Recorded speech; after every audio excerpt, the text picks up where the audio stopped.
My name is Lachey Oubre, or my whole name is Okasima Lachey Oubre. I am a Gullah Geechee Creole woman. I am half Louisiana, Vacherie from my father, and I am Charleston from my mother. And my first name is Okasima, which is 5 generations. All of the girls have the same first name, which I really love. I am a social activist. I am a retired teacher of just about 40 years. I feel that I am still teaching. It doesn't matter whether it's in a classroom or it's just out in the world. I always feel that I am teaching and I'm always learning. I love children. I love my elders. I love my community. And I love the fact that the community is going to learn more about what we're doing and how it affects everybody in our community and in our country. Because what we are doing is community activism and bringing people together that have no idea of one culture to another, and that we want the idea of all cultures are valued and all cultures are valuable, and that we all should learn about each other. Well, in 2018, I saw a blurb in the newspaper, and it said, come and get your DNA done by Gullah Society. So I went to the library and I went and had it done, and I walk in and I see Dr. O, which is Adeo Funian, and his grandfather was a very good friend of ours. And whenever we took the children on walks in the neighborhood, because I'm the last retired teacher for Wilmot J. Frazier on Columbus Street, so we always took neighborhood walks and we always went to go visit his grandfather. And so when I saw Dr. O, it just felt very much at home. And then I met Joanna Gilmore, and when, so we did our DNA, and we're in this room full of people, and there was people in there from New York. There was a lady in there from Seattle, Washington, which by chance happened to be my grandaunt, and I didn't even know she was in town. And so we all did our DNA, but what was more special about that is the family camaraderie that felt in that room. Because here we are getting our DNA done because none of us know where we originally come from.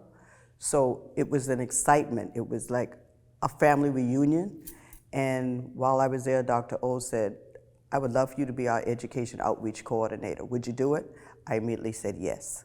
There was no way I could say no. My heart already told me yes. And so I have been working with Joanna and Dr. O and Raquel and Tad and Grant Michu the entire time. Dr. O was Vincent Simmons. He's an archaeologist, cultural anthropologist, and he went through the entire Yoruba tradition of being an African priest, and his name is Dr. Adeo Funian. He's the grandson of Philip Simmons, the eldest grandson of Philip Simmons, and he started Gullah Society, and he started it because he knew the story needed to be told, and he found wonderful people that had the same mindset and the same heart set to make sure that the story was told in a respectful manner. The 36 are the ancestors that were found underneath the Gilliard when they did the renovations, and we reinterred them back at the end of Anson and George Street. When we found the 36, there were no markings. They were very respectfully buried in rows. And very lovingly shrouded. Some of them had specific artifacts of love that was placed upon them and in their space.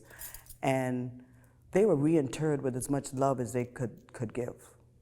I mean, just absolutely. There was no identifying names or anything to go with that. And that is why the DNA done by our researchers are so very much important, because they were able to bring the story alive, back alive, to teach us who they are, and for us to honor them by who they are, and to teach the world, because right now it's the 18th century colonial time information, and we are now teaching the world about 18th century African Americans and Africans that there was never a story told before, and they are still telling a story.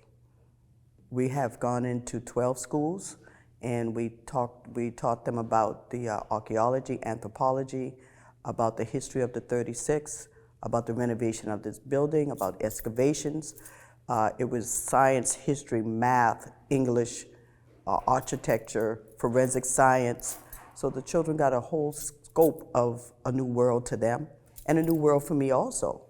We were at North Charleston High School doing one of our talks, and we were in the forensic class. And the young lady, as we were talking, she said, "Why do you keep calling them the 36? I said, "Because they're 36 ancestors." She says, "They don't have a name?" We said, "No, they don't." She said, "Can't we name them?" Pow! Wisdom of children. And so it was. And so we had the naming ceremony at McLeod Plantation. It was done with Alonzo Turner's book, and our African priestess and Dr. O. It was done in African tradition. It was done with libations and love, and with all of the data that we had on each of the 36, she created a name that matched that data, and each one was very lovingly and specifically named based on who they are and what we learned from them and what they taught us. The ramifications of Gullah society is statewide, citywide, and worldwide, because with that you're talking about Gullah Geechee people from many, many different states and many, many different areas. And once again, you have an expanded family. So through that, and then we did the DNA, and with the 78 people, we wanted to find out were any of them related to the 36. At this time, none are related to the 36 blood-wise or DNA-wise. But we are all related to the 36 because in African American culture and in many cultures, it doesn't matter if you're my bloodline or not, you are my family. And we take care of you, we take care of our elders, we take care of our children. And so that is how I feel about the 36, is the fact that it is our moral responsibility to tell their story and to make sure that they were okay and that they were interred in a very respectful manner, which they most definitely were. Gullah society morphed into Anson Street because the board decided that they could not do what Dr. O did, and so it was best to release it and then let the team go and do what we do best. And so it was, our Anson Street African Burial Ground Project team after the site in the 36. And we still have Gullah Society because we're archiving their information because they are too important and too historical for it to disappear. The mission has been to tell the story of the 36, and they are continuing to tell the story with all the data that we are finding, from the DNA to the dental analysis, to the spiritual feelings, to the community engagement. The story will never be untold. It teaches you about your history. It teaches you about your lineage. It teaches you about your community, and that it's a place that needs to be respectfully taken care of. A lot of our graveyards are in disarray, and mostly because people don't know that their family members are there. And so hopefully by what we are doing and we're teaching the community is that it is our moral responsibility to take care of our graveyards because our ancestors have taken care of us, and it's our responsibility to take care of them in the most respectful way. My name is Joanna Gilmore. I'm British but have lived in Charleston for 8 years now. I worked with the Gullah Society for 5 years and now with the Anson Street African Burial Ground research team. How did you come with the idea of doing the DNA sampling in Charleston? As soon as the new mayor, Mayor Tucklenburg, was elected in Charleston, Dr. O kind of whispered in his ear that it was important that we treat these 36 individuals that had been found in 2013 with respect and rebury them with dignity and honour. And so I think about April 2017, the mayor asked the Gullah Society to guide that memorialisation process in the run-up to reburying these individuals. So we started meeting with the community at that point, inviting them to learn about. We used the New York African Burial Ground as an example and the way that they'd engage the community there. And so we showed community members the video from New York and had a conversation basically with people. What would you like to learn about these individuals? How should we honour them and memorialise them? What is the appropriate way to rebury these individuals and learn more about their lives? What are some of the remembrances that you keep in your heart about the reinternment? I think personally, over time, meeting with the community, because I think that first year we met every couple of months in different locations, community centres, libraries. We tried to reach out to different people at different spaces that were easy to access and free for anyone. And it was recognising me as a British white woman, kind of gradually building relationships with people and building trust, and that was really important to me. What does community engagement mean to you? I think it's critical to everything that we do. Sorry. It comes from a place of kind of seeing how people are treated in life and in the past, and then being mistreated in death as well through these abandoned burial grounds that aren't recognised.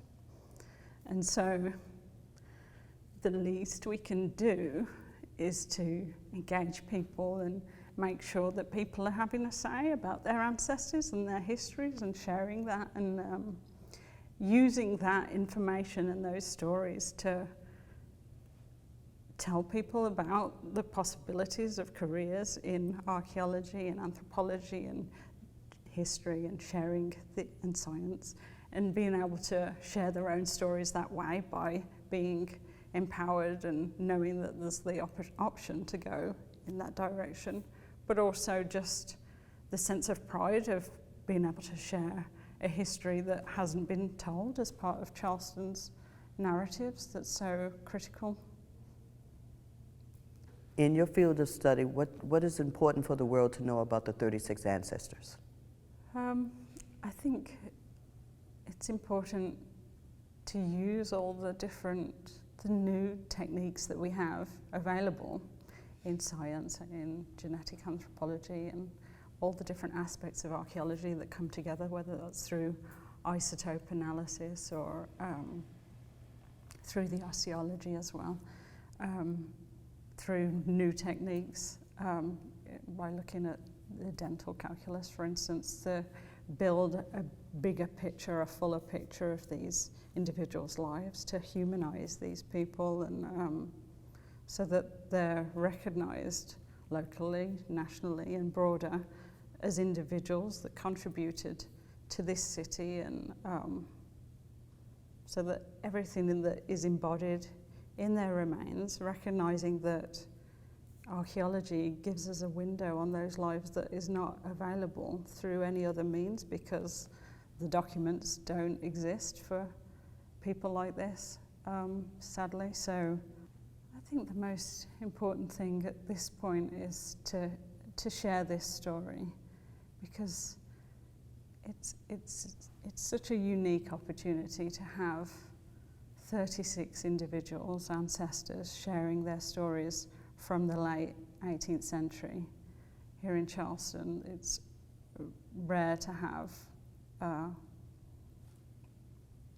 the opportunity to study people in that way, and so sharing the story through various means, and people being made known that these people existed, and they lived and they loved and worked and endured suffering. That I think that's the most important thing moving forward, that story continues to be told. What are some of the artifacts that were found with the 36 ancestors? Some of the individuals were, there was evidence of clothing and things like pearl buttons, so you could see kind of where the buttons were located tells you something about the types of clothing that they were wearing, for instance. And there was a bead, a glass bead, that was buried near the cranium of one individual, which could have been a hair bead or a necklace bead. And then there were 2 coins placed on the eyes of the child, Willela, And those coins we could date to 1773, the date was visible. It was a George III halfpenny. And that practice is a practice used in various different cultural traditions to place eyes on the coins on the eyes. So that was helpful in providing a specific date for the burials as well. Can you describe what shrouding is? Shrouding is when the body is wrapped in a kind of linen-like fabric, and then small copper pins are used to pin the fabric together around the body before it's placed. There was evidence of some individuals buried in coffins. Sometimes the evidence, either the wood didn't preserve or the nails used in the coffins weren't recovered. But the shroud was wrapped around the body, and that was a tradition that was often used during the colonial period as well. The community engagement that has progressed with this project, can you describe some of the events that went along with that? Yeah, through the engagement, community engagement activities, we designed or we decided that we needed to meet with the community or different community members in a whole variety of different ways, targeting different ages and meeting people at different places where that were kind of places where they'd go and were convenient to them and maybe most interesting and valuable. So we hosted, for instance, an exhibition at the City Gallery here in Charleston, which was Woke, Rattling Bones Conversations, Sacred Rites and Holy Places. And that focused on starting a conversation, because this was early in 2018, about the 36 and African descendant lives generally in the past and present. And we hosted regular adult-focused community conversations that were really about updating people about the archaeological research and the DNA research, and making sure that we were always listening to the community about what they wanted for the process and for the reburial. And then we also went into schools when Laureate started working with us. She visited 12 schools in the Charleston County School District and engaging students through middle school and high school, talking with them about the archaeology and the history.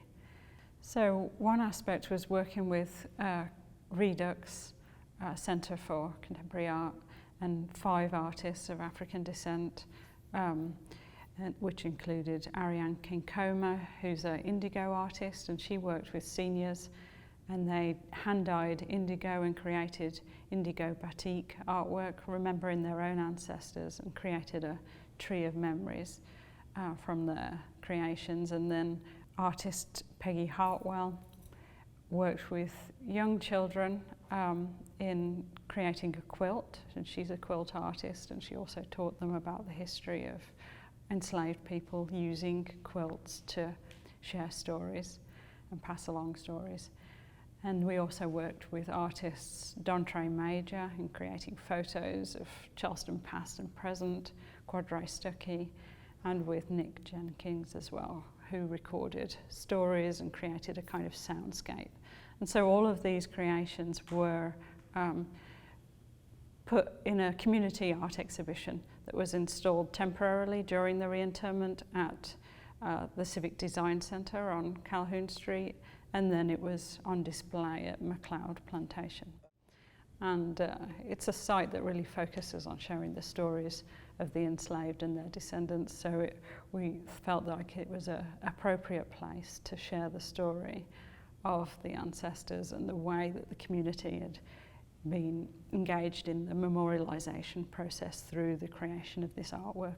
So as part of the process, we thought it was one thing to learn about their ancestors' lives and ensure that they were honoured through the reinterment ceremony itself, but we also thought, how are we permanently changing the memorial landscape in Charleston? What's going to be a tangible kind of evidence that these individuals were buried here, this is sacred ground, and this is the burial ground, and it's their ongoing resting place.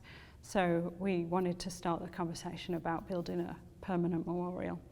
And we knew that that would take a long time and a lot of funding. So we worked with Professor Nathaniel Walker at the College of Charleston, and he taught a course about memorial landscapes, and he taught the students about African design traditions and the contested monuments of the US South.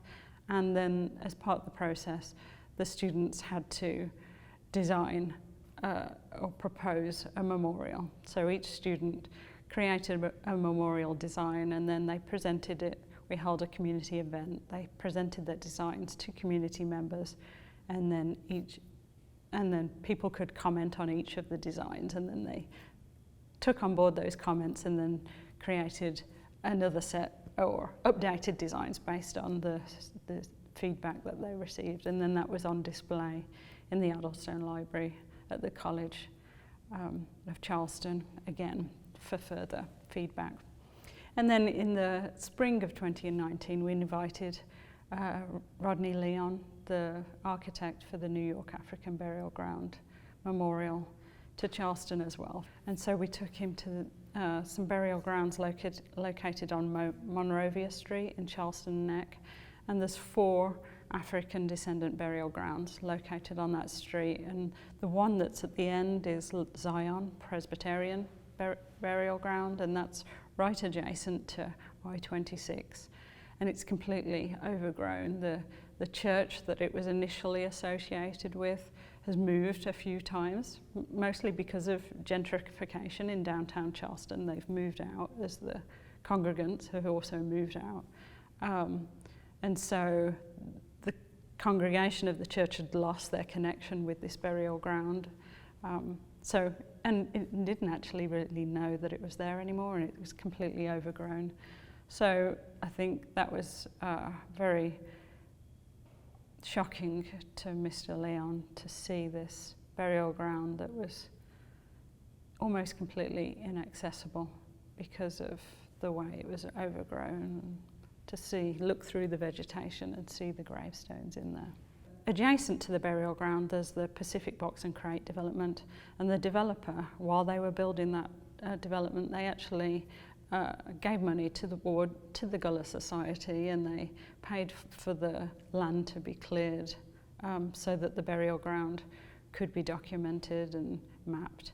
So our historian and genealogist, Grant Mishu, has actually done very detailed research about that burial ground and many burial grounds to fully get a good understanding of all the people that are buried there, with the hope that we could share that information with descendants, family members, so that they know where their family are buried, because right now that connection has been lost. My name is Raquel Fleskis. I am a postdoctoral fellow at the University of Connecticut. I received my PhD from the University of Pennsylvania in biological anthropology, which is basically we try to use biological methods to understand the histories of our ancestors and the history of humanity. My work specifically uses ancient DNA. So this is DNA that comes from ancestors, DNA that comes from skeletal remains, to try to understand ancestry, or where people come from, and also relatedness, so how people are related to each other, how we share our DNA with our ancestors and then with other populations. Who was your advisor at the university, and how is your role interpreted here? My advisor was Dr. Theodore Scher, and so he's here with us today. We worked on this project together as a team, brought in by National Geographic, the National Geographic Society, who connected us with the Gullah Society, who were interested in doing the DNA of the 36 ancestors that had been recovered from the Ancestry African Burial Ground. So Dr. Scher comes to this work as somebody who's been doing work in this field for 30 years. And I was a graduate student of his who was really excited about taking and applying methods in ancient DNA to the study of the colonial period in North America, which right now had been only applied to really deep time contexts, things like we can get DNA from Neanderthals or the first farmers, but nobody had yet been applying this technology to understanding the histories of our local communities, the histories of the African diaspora, the histories of the colonial period in North America. And we both feel also very passionately about connecting our work and doing science in concert with communities, knowing that this is not just our history, this is everyone's history, and this research needs to move from the lab to the people. What intrigued you about this process, and what did you learn through the entire process? I think, as a researcher who has been so fortunate to work with the ancestors, learning about them, and when we get the DNA from them and we analyze the DNA and we find out more and more clues about who they were possibly in life, we move from a set of human skeletal remains to understanding who these people were in their life. And for me, that's so motivating to understand personhood, to understand where they came from. I think about the story of Lisa, who is, we thought, was a female. Turns out when we do the genetics, this individual was actually a genetic male. And we were able to look at the DNA and find that this individual is most closely related to Fulani populations in the Gambia. And so to be able to move to just learn a little bit more about who this individual was, and we don't have any documents about what their lives were like, to me brings the reason why we do this work.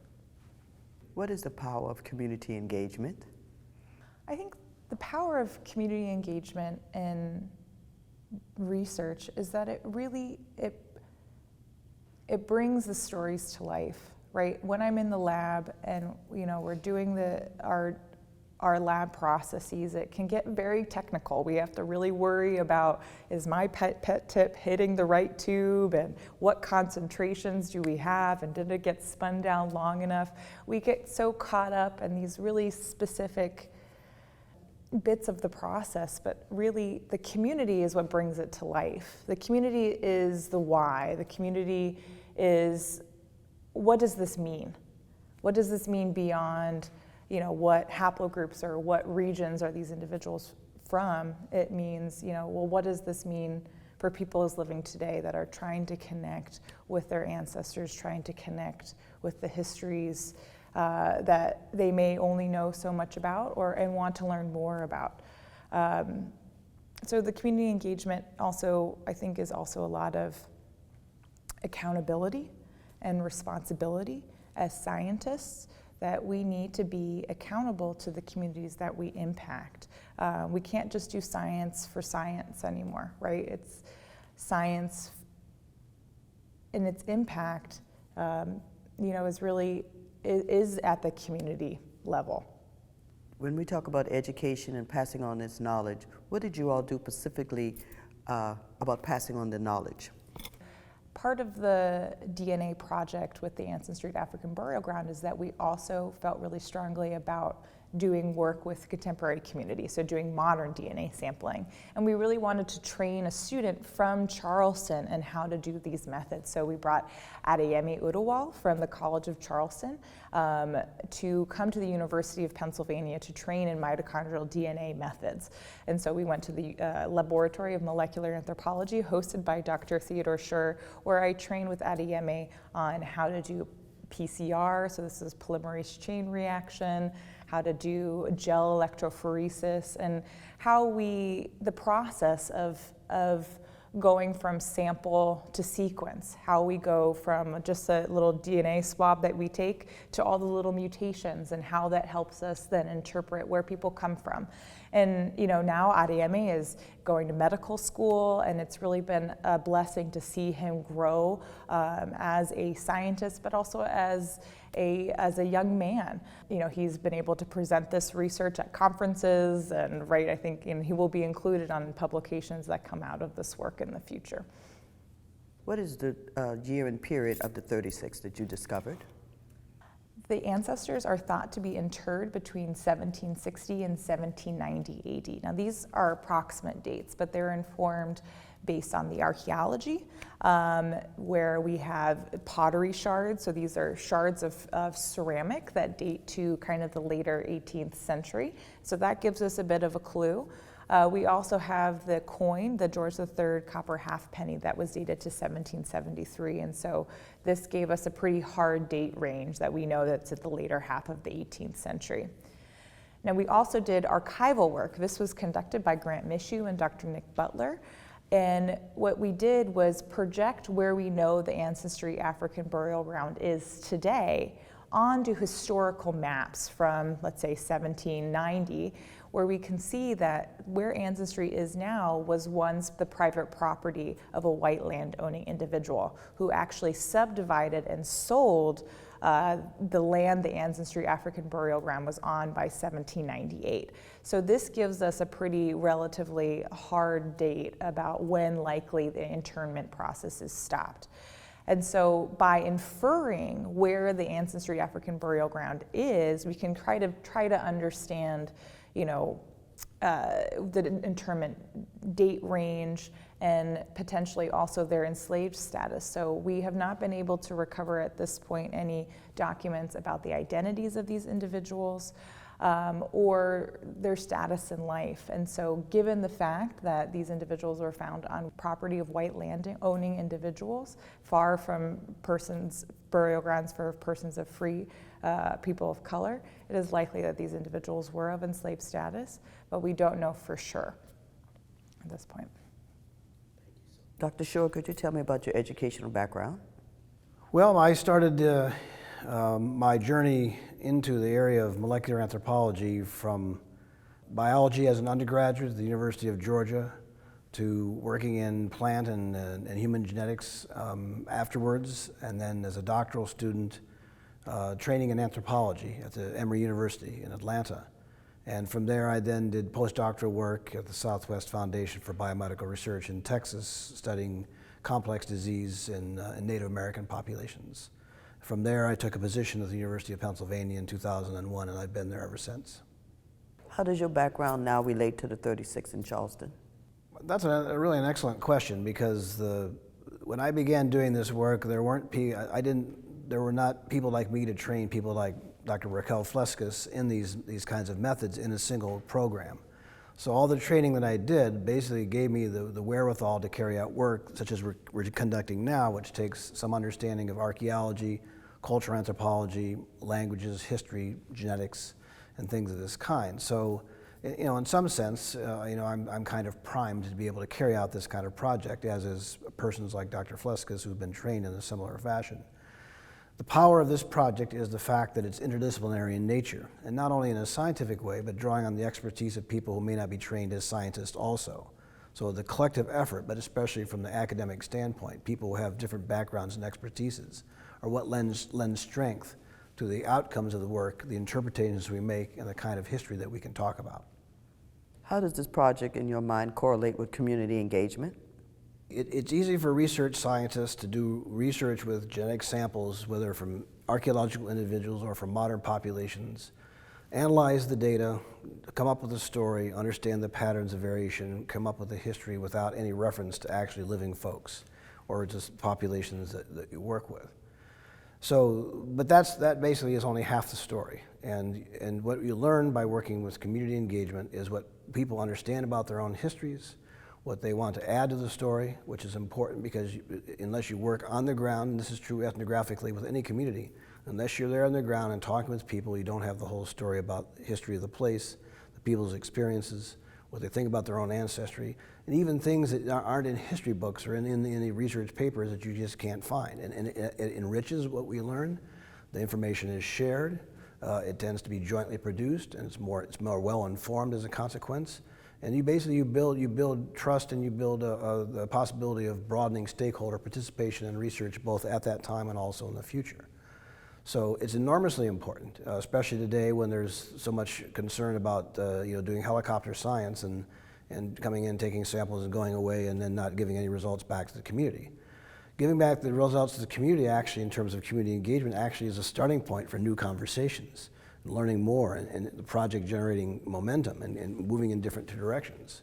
So I would say certainly for this project, if not for others, it's been absolutely central to making this project work. With the reinterment of the 36, can you tell me what stuck with you through time? Well, the reinterment was an impressive experience on a number of levels. The one would be simply the number of people who wanted to be involved and who wanted to honor them. And not only that I don't think without the Gullah Society and our team working to actually create that kind of a possibility, would any of this ever have been possible? Would Charleston ever actually have done something like that to honor the ancestors? So the fact that you have Gullah Geechee community members of all kinds present, local community members, different faiths, the mayor himself and his wife, using an African American funeral director and his crew to bring them into the process. Scientists, people like us and the team also involved in various steps. Children who are participating and singing and leading the parade. None of that would have been possible without this project, without it starting at the community level and building together this team, and then bringing it to the mayor's office, or actually basically making it happen.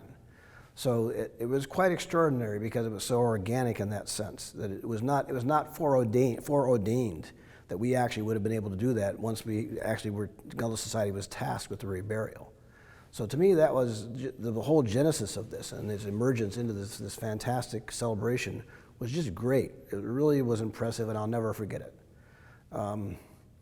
And also, I think there was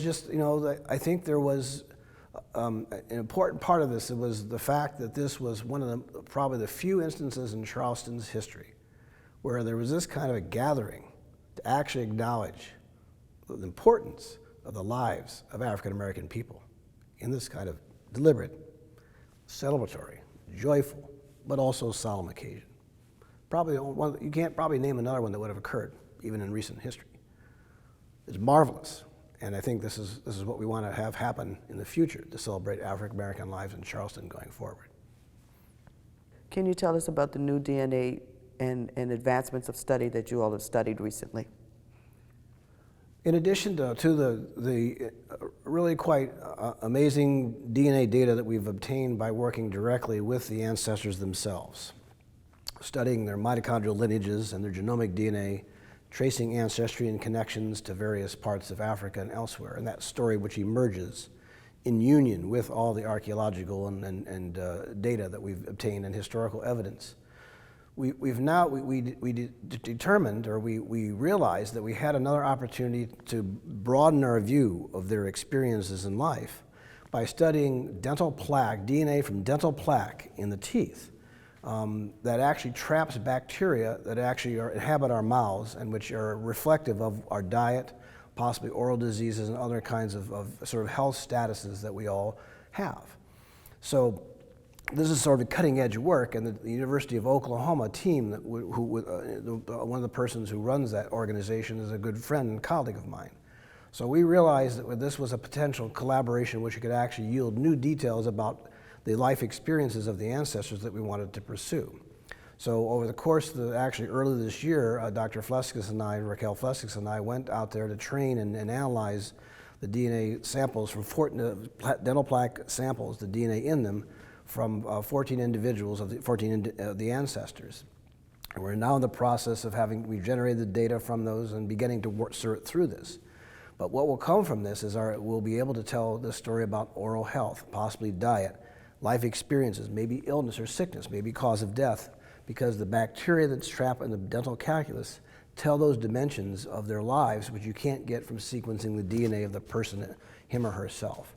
So this we see as great possibilities to broaden our view of health in 18th century Charleston, for African American communities, and possibly also for colonial era populations. It may also lead to maybe some interesting collaborations with local folks and MUSC, who might want to study health and disease from African American communities in past and present periods of time. So this in itself now actually opens up new vistas, new possibilities for learning about the ancestors, or the ancestors helping us to learn about them through this new kind of research. What were the results of the DNA and the dental analysis? The genetic work that we've done to date it can't be easily summarized in just a few sentences, but I think I'll try to give an overview.